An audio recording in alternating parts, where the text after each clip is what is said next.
not that I believe anyone does miracles by naming anything, but that's how we always saw magicians and teachers and so on. So the naming, God taught Adam all the names, Muhammad says, and this is it. He brought man to name the animals and the other creatures. So he named all the cattle, the birds, the wild beasts.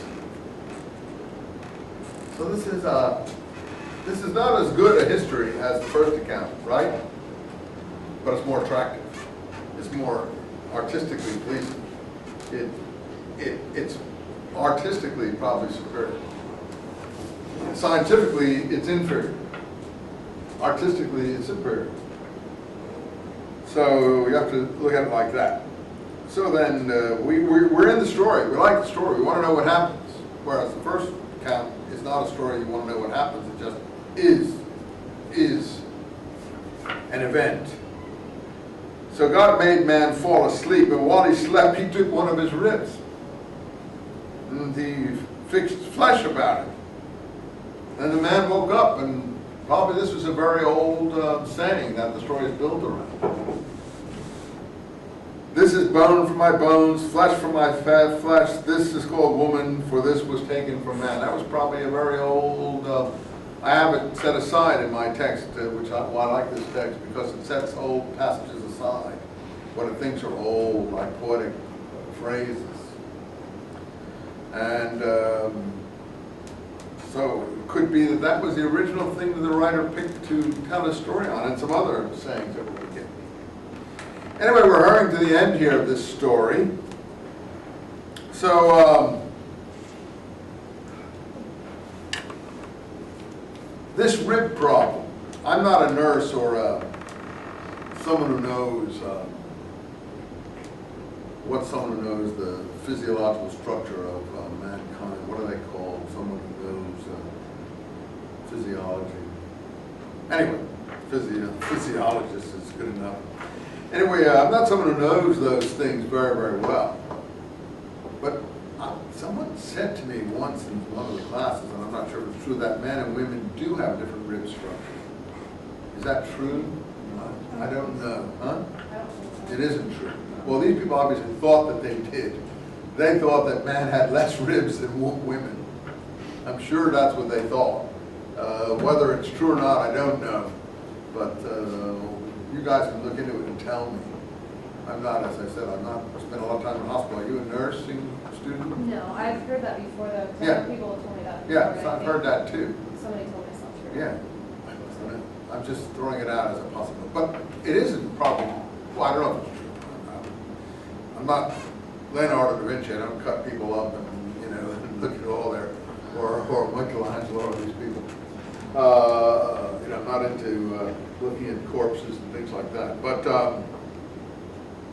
I think the writers thought there was something different about men and women rib-wise.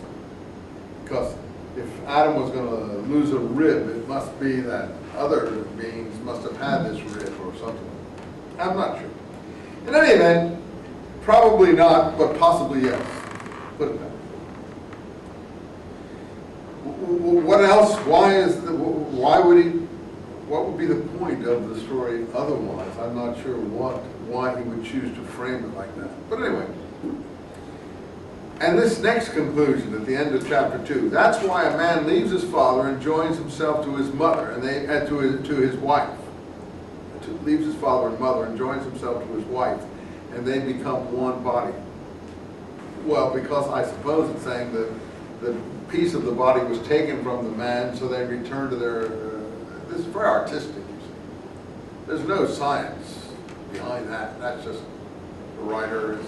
Yeah, that's right, okay? That's how I see it. Yeah, take it or leave it. Just making these, pulling these things out of thin air, but they are pleasing to us.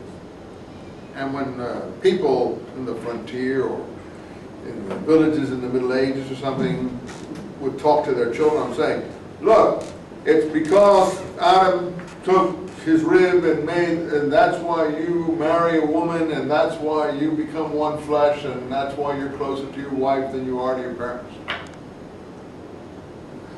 It's satisfying to people to see it like this. That's a great writer who can encapsulate those things. and I think we're going to see that the Yahwist, we call him the Yahwist, because of his use of the name Yahweh for God, is a great writer. Now another thing, look, both of them were naked, but they didn't feel any shame. That's incredible, because you know how the Middle East is even today. They wrap themselves in so many clothes. I mean, you can't even get through half of the blankets on a Bedouin. And, they never go in bathing suits or anything like that. And the women are just like, don't go near them or you get your head chopped off or something like that. Yet look at how sophisticated this writer is. He's basically got a nudist colony going in.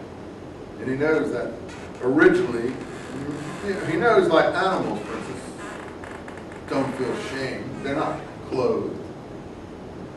They're basically naked, though most of them have a protective coating of some to give them warmth. But even the creatures that are just skin, I don't know, there's a few creatures like that. They don't worry how they look to anybody. They're not bothered. He knows that man's shame is unique to man. Shame and it's cultural. He understands that. That's very sophisticated. Okay. Chapter 3. The snake or the serpent. In chapter 3, to some extent, I think that the trees have more or less gone down to